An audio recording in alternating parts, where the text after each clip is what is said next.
Con le sue vette aguzze sopra i 2000 metri, scolpite dai ghiacciai, le profonde gole, i laghi glaciali, la catena montuosa del Durmitor è il capolavoro del Montenegro, iscritto fra i patrimoni mondiali dell'umanità dell'UNESCO, ed è il posto in cui mi trovo ora.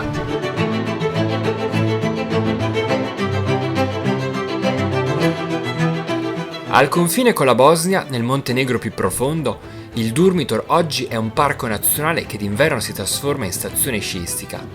La vetta più alta, il Bobotov Kuk, supera i 2500 metri. La notte passata l'ho trascorsa nel bungalow di un grazioso campeggio sulle sponde del fiume Tara. Per chilometri e chilometri non ci sono ristoranti e così la sera prima la titolare e cuoca mi ha preparato, più che una cena, un banchetto. Antipasto con zuppa, contorno di verdure, 2 trote al forno, patate al forno e dolce, il tutto al costo di una pizza gourmet in Italia. Questo è il cuore del Montenegro. Tronco. Il punto di partenza per la visita del parco del Durmitor è la cittadina di Zapljak, che si trova a 1450 metri sul livello del mare e dunque qua le temperature sono nettamente più basse rispetto alla costa adriatica. Il parco è solcato dal canyon più profondo al mondo dopo il Grand Canyon americano. La gola del fiume Tara è profonda 1300 metri. Una natura ostica che attrae appassionati di attività sportive. Per raggiungere il parco costeggio le gole del Tara e mi fermo nel minuscolo monastero di San Giorgio in Dobrilovina. Qui vive una suora, Biljana, viene dalla Bosnia dove lavorava come commercialista. Pochi mesi prima del mio incontro ha deciso di lasciare la sua precedente vita ed occuparsi di questo monastero. Mi spiega che non può essere fotografata e che non può usare internet. Ha una voce dolce, gli occhi miti con cui trasmette una grande serenità. Dopo averla salutata, la lascio dare alcune spiegazioni a una coppia di viaggiatori. Ma è ora di sgranchirsi le gambe nel Parco Nazionale del Durmitor.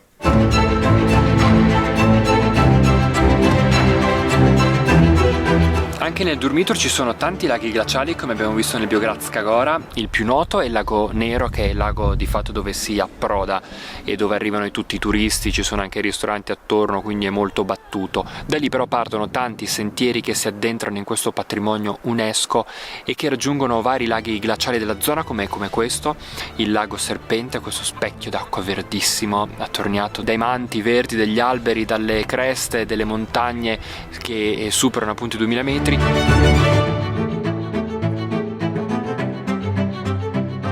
Disseminati nella foresta lungo i corsi d'acqua ci sono anche dei mulini, ce n'erano davvero decine da queste parti ed erano attivi fino alla metà del secolo scorso e che raccontano di un passato di vita montana confermato anche dai catune, da quegli insediamenti con le capanne e gli alpeggi fondamentalmente del Montenegro che ancora oggi vengono impiegati e riconvertiti. I mulini per la farina erano attivi in primavera e in autunno quando i torrenti erano più gonfi. Oggi ne restano solo 2. Con la potenza dell'acqua farò i conti a breve. Il fiume Tara con le sue acque azzurre, le sue gentili rapide si presta moltissimo agli sport, al rafting, al kayak, alla canoa.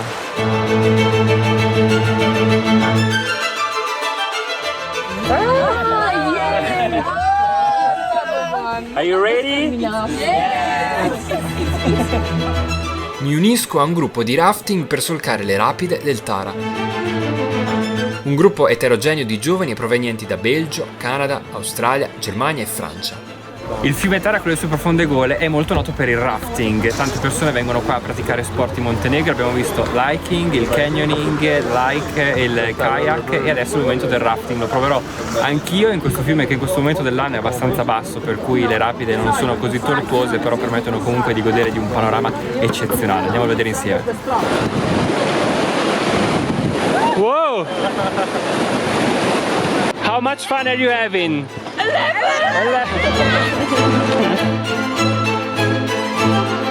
Il livello del fiume cambia molto, molto frequentemente, all'inizio della stagione è molto alto e quindi le rapide sono molto impetuose. In questo momento invece verso l'autunno il livello è più basso e quindi è più rilassante il rafting, però permette di godere di un panorama davvero eccezionale.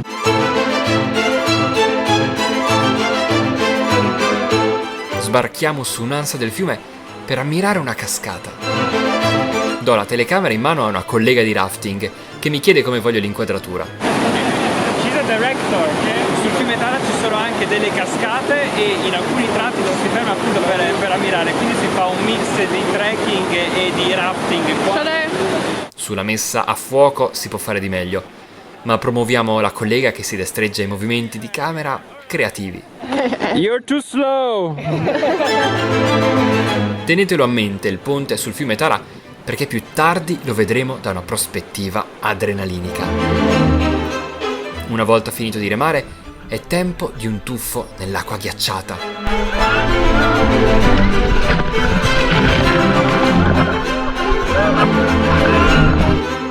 Con Nathan, in viaggio dalla Francia alla Thailandia, faccio un ultimo tuffo gelido prima del defaticamento ad alta tensione.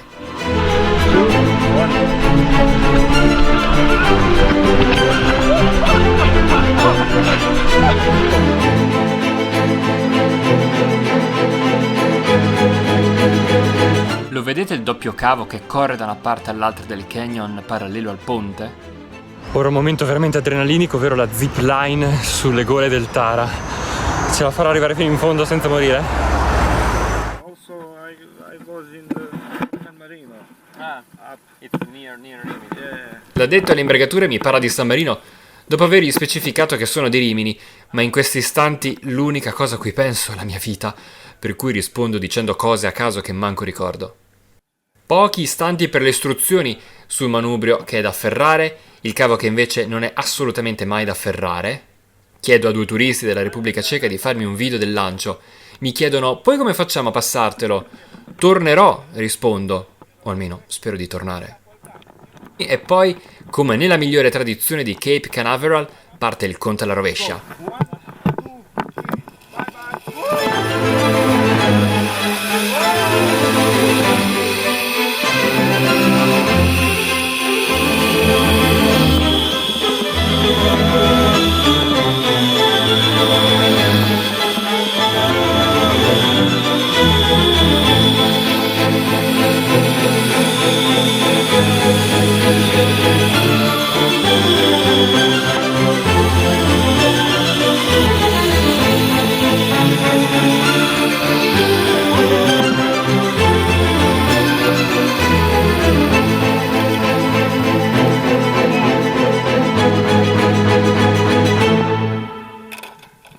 That was amazing.